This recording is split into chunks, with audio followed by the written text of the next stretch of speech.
Assalamualaikum warahmatullahi wabarakatuh. Perkenalkan, nama saya Abbas Sapria Setiawan, NIM 72114191158, Rombel AKTA 19. Saya akan menjelaskan Sistem Informasi Manajemen bab 10 tentang implikasi etis dari teknologi informasi. Yang pertama, moral, etika, hukum. Yang pertama, moral. Moral adalah tradisi kepercayaan mengenai perilaku yang benar dan yang salah.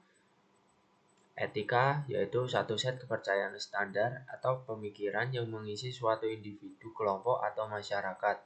Sedangkan hukum yaitu peraturan perilaku informasi yang ditetapkan oleh otoritas yang bersangkutan atau berlaku. Selanjutnya, kejahatan komputer. Dalam Undang-Undang Keamanan Komputer, Usaha Kecil dan Pendidikan atau The Small Business Computer Security and Education Act diterapkan oleh Dewan Penasihat Keamanan Komputer Usaha Kecil dan Pendidikan. Undang-Undang Perangkat Akses Palsu dan Kejahatan serta Penipuan melalui Komputer atau Counterfeit Access Device Fraud and Abuse Act menetapkan bahwa merupakan suatu kejahatan federal jika seseorang mendapat akses tanpa otoritas atau informasi yang berhubungan dengan pertahanan negara atau hubungan luar negeri. Selanjutnya, peranti lunak tidak dapat dipatenkan karena dua alasan. Yang pertama, algoritma tidak dapat dipatenkan. Kedua, metode bisnis tidak dapat dipatenkan. Selanjutnya, budaya etika. Jika perusahaan dituntut untuk berlaku etis, maka manajemen tingkat tinggi harus bersikap etis dalam segala sesuatu yang dilakukan dan dikatakannya. Manajemen tingkat atas harus memimpin melalui contoh, yaitu tugas dari manajemen tingkat atas adalah untuk meyakinkan bahwa konsep etikanya merasuk ke seluruh organisasi dan turun ke jajaran bawah sehingga menyentuh setiap karyawan. Selanjutnya, program etika adalah upaya yang terdiri atas berbagai aktivitas yang didesain untuk memberikan petunjuk kepada para karyawan untuk menjalankan kredo perusahaan.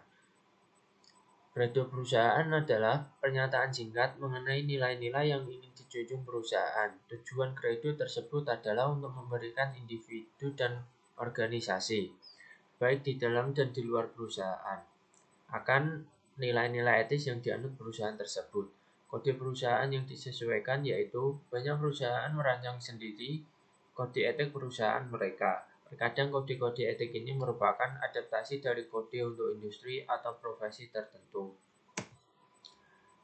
Sedangkan menurut James Helmore mendefinisikan etika komputer sebagai analisis sifat dan dampak sosial teknologi komputer serta perumusan dan justifikasi dari kebijakan-kebijakan yang terkait untuk penggunaan teknologi tersebut secara etis. Seorang CEO harus pertama menyadari dampak pengguna komputer terhadap masyarakat dan merumuskan kebijakan yang menjadi agar teknologi tersebut digunakan di seluruh perusahaan secara etis. Alasan penting etika komputer. Pertama, kelenturan secara logis, yaitu kemampuan untuk memprogram komputer melakukan hampir apa saja yang ingin kita lakukan. Kedua, faktor transformasi didasarkan pada fakta bahwa komputer dapat mengubah cara kita mengerjakan suatu dengan drastis. Ketiga, faktor ketidaktampakan. Karena masyarakat memandang komputer sebagai kotak hitam, ketidaktampakan operasi internal ini memberikan kesempatan terjadinya nilai-nilai pemrograman yang tidak tampak, perhitungan yang rumit tidak tampak, dan penyalahgunaan yang tidak tampak. Hak dasar sehubungan dengan informasi bagi menjadi 4. Yang pertama, hak privasi. Kedua, hak untuk mendapatkan keakuratan. Ketiga, hak kepemilikan. Keempat, hak untuk mendapatkan akses. Selanjutnya, audit informasi dibagi menjadi 2. Yang pertama, audit eksternal dan audit internal. Audit eksternal memverifikasi keakuratan catatan akuntansi, sedangkan audit internal melaksanakan analisis yang sama seperti auditor eksternal, namun memiliki tanggung jawab yang lebih luas. Jenis aktivitas audit bagi menjadi 4. Yang pertama, audit finansial. yaitu memverifikasi catatan-catatan perusahaan dan perusahaan jenis aktivitas yang dilaksanakan auditor eksternal.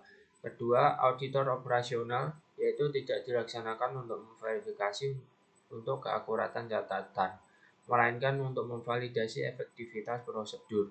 Ketiga, audit berkelanjutan sama dengan audit operasional, tetapi audit berkelanjutan berlangsung terus-menerus. Keempat, desain sistem pengendalian internal. Dalam audit operasional dan beriringan audit internal mempelajari sistem yang sudah ada.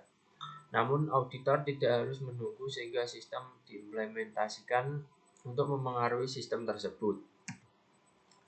Garis-garis besar kode etik dan perilaku profesional ACM bagi menjadi 4. Yang pertama, keharusan moral umum. Kedua, tanggung jawab profesional yang lebih spesifik. Ketiga, keharusan kepemimpinan organisasi. Keempat, kepatuhan terhadap kode. Selanjutnya, pendidikan etika komputer bagi menjadi 3. Yang pertama, mata kuliah di perguruan tinggi. Kedua, program profesional. Ketiga, program edukasi swasta. CEO dapat memenuhi ekspektasi pelaporan keuangan dengan cara mengikuti program yang mencakup hal-hal berikut. Yang pertama, mencapai tingkat pemahaman yang lebih baik akan pemahaman prinsip-prinsip akuntansi. Kedua, mempelajari sistem informasi yang menyelesaikan laporan keuangan dan mengambil tindakan perbaikan. Ketiga, dieksekutif perusahaan mengenai sistem-sistem keuangan.